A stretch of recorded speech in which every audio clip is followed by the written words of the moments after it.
ইসলামী ব্যাংকে টাকা নিরাপদ, গুজবে কান না দেওয়ার আহ্বান এমডির। ক্রিকেটের স্বার্থে কোনো আপোষ নয়, সম্মান ও আস্থা ফিরিয়ে আনার প্রতিশ্রুতি বিসিবি সভাপতি তামিমের। 2 দশকে ভয়াবহ পরিবর্তন, বাংলাদেশে অতিরিক্ত গরম দিনের সংখ্যা প্রায় 3 গুণ। এনসিপিকে জামায়াতের প্রতিষ্ঠান হিসেবে দাঁড় করানো হচ্ছে, মন্তব্য বিএনপি নেতা রাশেদ খানের।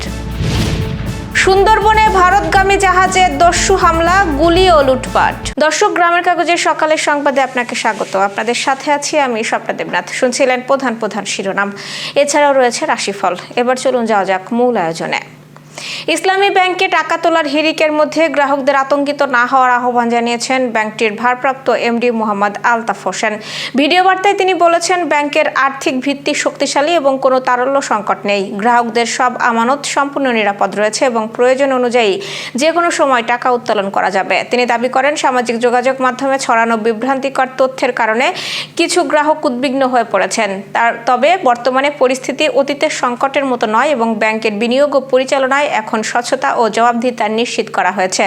এমডি আরও জানান, বাংলাদেশ ব্যাংক সবসময় ইসলামী ব্যাংকের পাশে রয়েছে এবং প্রয়োজনীয় সহযোগিতার আশ্বাস দিয়েছে।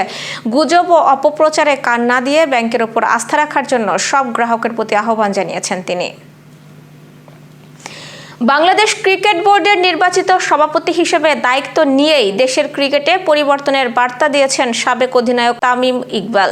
তিনি স্পষ্ট জানিয়ে দিয়েছেন, ক্রিকেটের স্বার্থে কোনো ধরনের আপোষ করা হবে না এবং ক্রিকেটার সহ সব স্টেক হোল্ডারদের প্রাপ্য সম্মান নিশ্চিত করা হবে। রোববার রাতে মিরপুর শেরেবাংলা জাতীয় ক্রিকেট স্টেডিয়ামে অনুষ্ঠিত সংবাদ সম্মেলনে তামিম বলেন, গত 1 থেকে 1.5 বছরে দেশের ক্রিকেটে সম্মান ও পারস্পরিক শ্রদ্ধার জায়গার কিছু ঘাটতি তৈরি হয়েছিল। সেই পরিস্থিতি পরিবর্তন করে বর্তমান ও সাবেক ক্রিকেটার সহ সংশ্লিষ্ট সবাইকে মর্যাদা জায়গায় ফিরিয়ে আনা হবে। নতুন বিসিবি সভাপতি আরও বলেন, সাম্প্রতিক সময়ে আন্তর্জাতিক অঙ্গনে বাংলাদেশের ক্রিকেটের ভাবমূর্তি কিছুটা ক্ষতিগ্রস্ত হয়েছে। সেই সুনাম ও আস্থা পুনরুদ্ধারে সংবাদ মাধ্যম সহ সংশ্লিষ্ট সবার সহযোগিতা প্রয়োজন। সভাপতি হওয়াকে নিজের দীর্ঘদিনের স্বপ্ন উল্লেখ করে তামিম বলেন, খেলোয়াড় জীবন থেকেই তিনি মনে করতেন এই দায়িত্বে এসে ইতিবাচক পরিবর্তন আনা সম্ভব। এখন আর শুধু পরিকল্পনার কথা বলার সময় নয়, বরং কাজ করে দেখানোর সময়। বোর্ড পরিচালনা নিয়েও নিজের অবস্থান স্পষ্ট করেছেন তিনি। তামিম বলেন, ব্যক্তিগত পরিচয় বা মতপার্থক্য নয়, নতুন পরিচালনা পর্ষদের একমাত্র লক্ষ্য হবে বাংলাদেশ ক্রিকেটকে এগিয়ে নেওয়া। 25 জন পরিচালকের সঠিক উদ্দেশ্য ও সম্মিলিত প্রচেষ্টায় দেশের ক্রিকেটের জন্য সবচেয়ে গুরুত্বপূর্ণ। ভবিষ্যৎ পরিকল্পনার কথা বলতে গিয়ে তিনি আরও জানান, পূর্বাচলে আধুনিক হাই পারফরমেন্স সেন্টার নির্মাণ তার অন্যতম বড় স্বপ্ন। আন্তর্জাতিক মানের ক্রিকেটার তৈরির জন্য এই প্রকল্পকে তিনি অত্যন্ত গুরুত্বপূর্ণ মনে করেন এবং দ্রুত কাজ শুরু করার আশাবাদ ব্যক্ত করেন। সবশেষ তিনি বলেন, বাংলাদেশ ক্রিকেটে স্বচ্ছতা, জবাবদিহিতা ও সুশাসন নিশ্চিত করতে প্রয়োজন হলে গঠনতন্ত্রেও পরিবর্তন আনা হবে। তার নেতৃত্বাধীন বোর্ড এমন কোনো কাজ করবে না যাতে ক্রিকেট বা বোর্ডের ভাবমূর্তি ক্ষতিগ্রস্ত হয়। নতুন সভাপতি হিসেবে তামিম ইকবালের বার্তা একটাই, ক্রিকেট সবার আগে, আর দেশের ক্রিকেটকে এগিয়ে নিতে কোনো ধরনের আপোষ করা হবে না। বাংলাদেশ দ্রুত উষ্ণ হয়ে উঠছে এবং গত 2 দশকে চরম গরমের দিনের সংখ্যা উল্লেখযোগ্যভাবে বেড়েছে। গবেষণা অনুযায়ী 2000 সালে বছরে যেখানে অনুভূত তাপমাত্রা 35 ডিগ্রি সেলসিয়াস ছাড়াতো প্রায় 46 দিন, 2024 সালে তা বেড়ে দাঁড়িয়েছে প্রায় 120 দিনে, অর্থাৎ প্রায় 3 গুণ বৃদ্ধি। বিশ্বব্যাংক ও ল্যান্ডসেট কাউন্টডাউনের তথ্য বিশ্লেষণে দেখা গেছে, এই অতিরিক্ত তাপমাত্রা শুধু অস্বস্তি নয়, বরং জনস্বাস্থ্য, কর্মক্ষমতা ও অর্থনীতির ওপরও বড় ধরনের প্রভাব ফেলছে। চরম গরমে হিট স্ট্রোক, হৃদরোগ সহ নানা স্বাস্থ্য ঝুঁকি বাড়ছে এবং শ্রমিকদের কর্মঘণ্টা কমে যাচ্ছে। ফলে কৃষি, নির্মাণ ও সেবা খাতে বড় ধরনের উৎপাদনশীলতা ক্ষতিগ্রস্ত হচ্ছে। বিশেষজ্ঞরা বলছেন, বৈশ্বিক জলবায়ু পরিবর্তনের পাশাপাশি নগরায়ন, বন উজাড় ও অবকাঠামোগত পরিবর্তনও এই তাপমাত্রা বৃদ্ধিকে আরও তীব্র করছে। ভবিষ্যৎ পূর্বাভাস অনুযায়ী আগামী দশকগুলোতে এই চরম গরম আরও বাড়তে পারে। বিশেষ করে উপকূলীয় অঞ্চলে পরিস্থিতি আরও ভয়াবহ হওয়ার আশঙ্কা রয়েছে। সব মিলিয়ে বিশেষজ্ঞদের মতে বাংলাদেশ এখন বিশ্বের অন্যতম তাপ ঝুঁকিপূর্ণ দেশে পরিণত হয়েছে। জাতীয় নাগরিক পার্টিকে জামায়াতের প্রতিষ্ঠান হিসেবে দাঁড় করানো হচ্ছে বলে মন্তব্য করেছেন বিএনপি নেতা রাশেদ খান। সম্প্রতি নিজের ফেসবুক অ্যাকাউন্টে এই সংক্রান্ত পোস্ট দিয়েছেন তিনি। ওই পোস্টে রাশেদ খান লিখেছেন, এনসিপিকে জামায়াতের আরেকটি প্রতিষ্ঠান হিসেবে দাঁড় করানো হচ্ছে। হয়তো আমাদের নাহিদ আসিফরা নিজেরাও বুঝতেছে না কিভাবে এনসিপিকে দখল করছে জামায়াত শিবির। আসিফ নিজেও এই বিষয়ে সোচ্চার ছিল, কিন্তু সেও আজকাল জামায়াত শিবিরকে দলে বরণ করে নিচ্ছে। কিন্তু জামায়াতের প্রতিষ্ঠান না হয়ে এনসিপি একটি নতুন দল হিসেবে নতুনভাবে দাঁড়াতে পারত। তিনি লিখেছেন, বাংলাদেশের নতুন দল বা শক্তির বিকাশের বাস্তবতা ও প্রয়োজনও ছিল, কিন্তু জামায়াত থাকতে আরেকটি জামায়াতের প্রোম্যাক্স দলের প্রয়োজন ছিল না।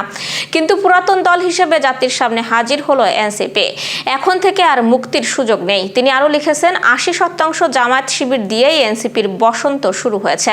হয়তো ভবিষ্যতে জামায়াতের মধ্যে বিলুপ্ত হয়েই শতভাগ বসন্ত হবে। সেই বসন্তে মানুষ আওয়ামী লীগের শূন্যতা অনুভব করবে।